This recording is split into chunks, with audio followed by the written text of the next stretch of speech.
হেলথের একটা WHO definition আছে, সেটা কি? সেটা হচ্ছে health is a state of complete physical, mental and social wellbeing and not merely an absence of disease or ইনফার্মিটি। এখানে কি বলা হইতেছে?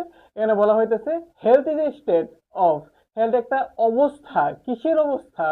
কমপ্লিট, সম্পূর্ণ ফিজিক্যাল, শারীরিক, মেন্টাল, মানসিক, সোশিয়াল, সামাজিক ওয়েলবিং, সুস্থতার অবস্থা। কি ওয়েলবিং মানে? সুস্থতা। কি রকমের সুস্থতা? ফিজিক্যাল সুস্থতা, মানসিক সমস্যা সুস্থতা, সোশিয়াল সুস্থতা, কমপ্লিট, সম্পূর্ণ ফিজিক্যাল মানে এই তিনটার কমপ্লিট একটা সুস্থতার অবস্থা হচ্ছে হেলথ। হেলথ কি? একটা state of complete physical, mental and social wellbeing.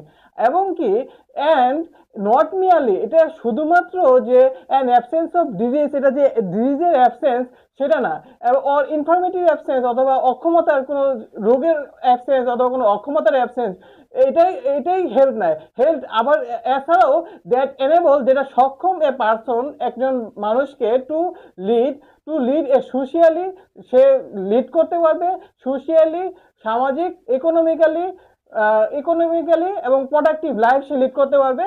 সেটাই হচ্ছে হেলথ। সে শুধু ফিজিক্যালি, মেন্টালি, সোশিয়ালি ওয়েলবিং থাকবে, সে শুধু এটা এটা হেলথের সম্পূর্ণ ডেফিনেশন না।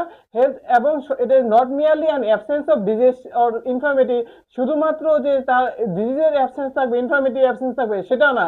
সেটা, এগুলো তো থাকবেই, সাথে সে সোশ্যালি এবং ইকোনমিক্যালি প্রোডাক্টিভ লাইফ লিড করতে পারবে।